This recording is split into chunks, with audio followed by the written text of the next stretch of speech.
pour des questions ou déclaration boo xam ni président Macky Sall def na ko tout dernièrement.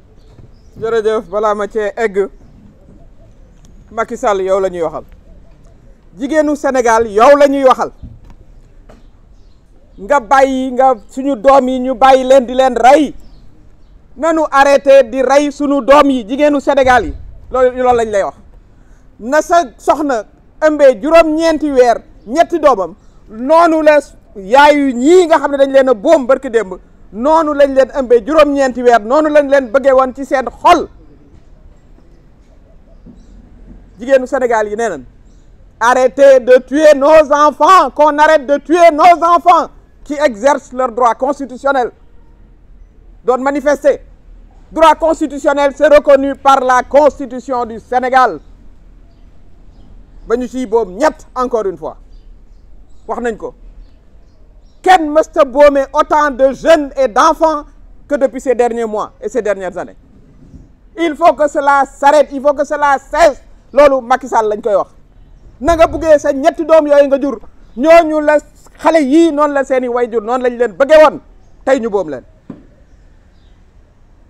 ñi fi nekk di wax société civile ñoom ñëpp la lutte contre l'impunité fii la commencé ça va commencer là, ça doit s'arrêter. démb ñu dégg ci interview bu mu jot a def ne voilà eh bien alors dégg nga maam su ngeen ñëwul dialoguer am na ñoo xam ne ñu ngi fi dinañ ñëw jël le pouvoir loolu mooy appel à coup d'état booy xool loolu la ñëpp comprendre mais loolu c'est assez inqualifiable. yow bañ lay jox nguur gi ci démocratie la ñu jaar jox la ko bu ñu la jaarale woon fii ngay jaarale nit ñi kon doo mës a dégg président tey nga jaaxle naan voilà da ngeen di ñëw dialoguer wala am na ñeneen ñoo xam ne ils viendront les politiciens on doit faire attention. C'est toi vous qui devez faire attention monsieur le président de la République c'est vous qui devez faire attention. Le 2 avril ci la sa ay di jeex terminé. lii fi xew yëpp yaa ko indi yow yaa arrêté le processus démocratique à quelques heures de la campagne électorale heure bii bu ñu fekkoon campagne électorale kon ñetti xale yii génn manifester ba ñuy dee du ñu dee sa décision moo indi lii nga xam ne moom la ñëpp di jooy fii Sénégal c'est un pays démocratique démocratie la ñu xam mënoo fee génne démocratie c'est pas possible mënoo génne démocratie fii la nga xam ne moom la ñu lay laaj te mu leer mooy nga organiser élection yi le 2 avril nga jël say bagages nga dem amut leneen loo xam ne lii moo fi war a mën a am. Votre mandat monsieur le président de la République vous le savez très bien il se termine le 2 avril. Cette incitation subliminale si vous venez pas, si on ne dialogue pas, d'autres forces. Quelle autre force? Il n'y a pas d'autre force dans le jeu démocratique que les acteurs démocratiques qui sont régis par le code électoral, qui sont régis par la constitution, qui sont régis respectés et rien d'autre. Vous devez organiser sans délai le 25 février l'élection présidentielle que vous avez arrêtée à quelques heures de la campagne électorale. Je considère pour moi, pour quelqu'un qui a été élu grâce à la démocratie sénégalaise, on vous aurait appliqué ce même régime, vous n'auriez jamais été président de la République. Cette démocratie sénégalaise, qu'aujourd'hui, vous estimiez que voilà, si on ne dialogue pas, des forces vont venir et puis nous rétablir. Un appel du pied à des forces qui n'ont rien à voir dans la démocratie, absolument rien à voir, et qui ne vous suivront pas. Parce que le Sénégal, la démocratie est ancrée dans nos valeurs. Tout ce que nous vous demandons aujourd'hui, c'est sans délai, organiser l'élection le 25 février. Nous demandons aussi au Conseil constitutionnel, nous avons fait un recours au Conseil constitutionnel. Mesdames, messieurs, vous êtes 5 Sénégalais aujourd'hui. Sachez que 7 Sénégalais, 7,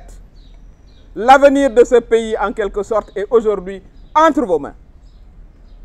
L'histoire vous a placé devant nous.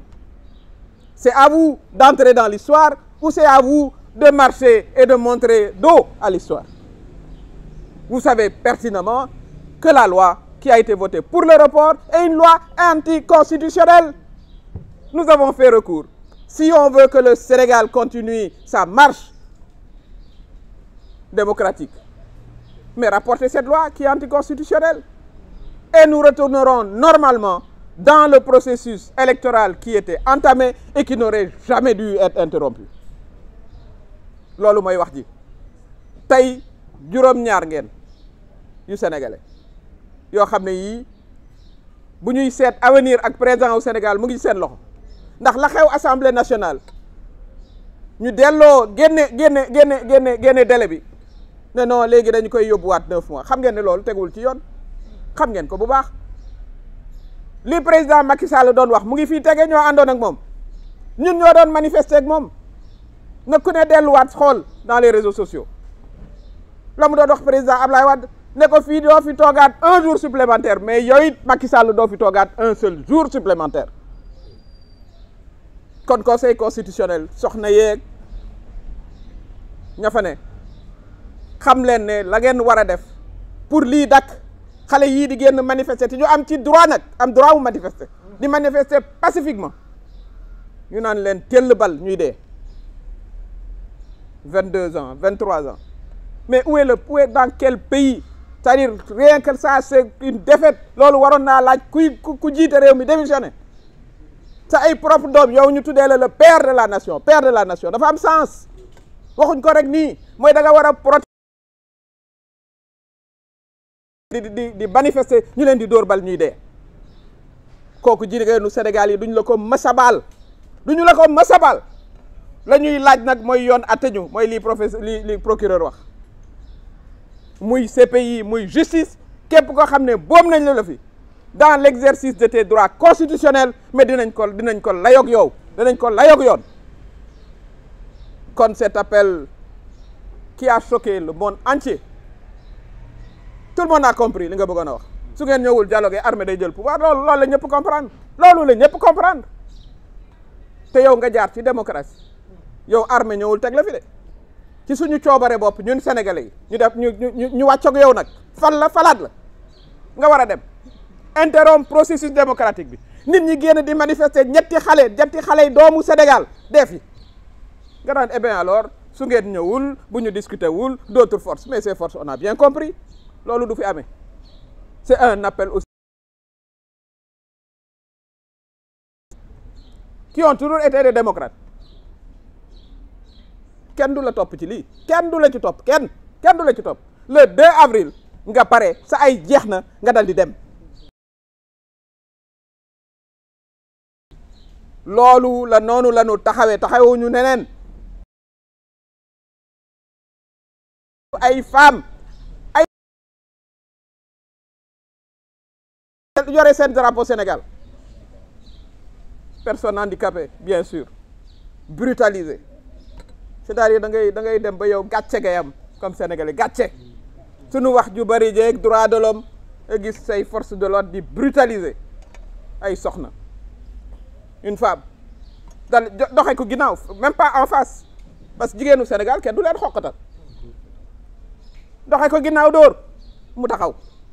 noonu la jigéenu Sénégal yëpp taxawee noonu la ndawu Sénégal yëpp taxawee noonu la magu Sénégal yi taxawee kon loolu mooy li nga xam ne moom lañ ci bëggoon a wax ak xol bu naqari waaye ak détermination wax naa ko détermination sans faille bu fekkee ne nag 18 millions de Sénégalais yi mën nga ñëw dugal kaso ñun ñëpp bismillah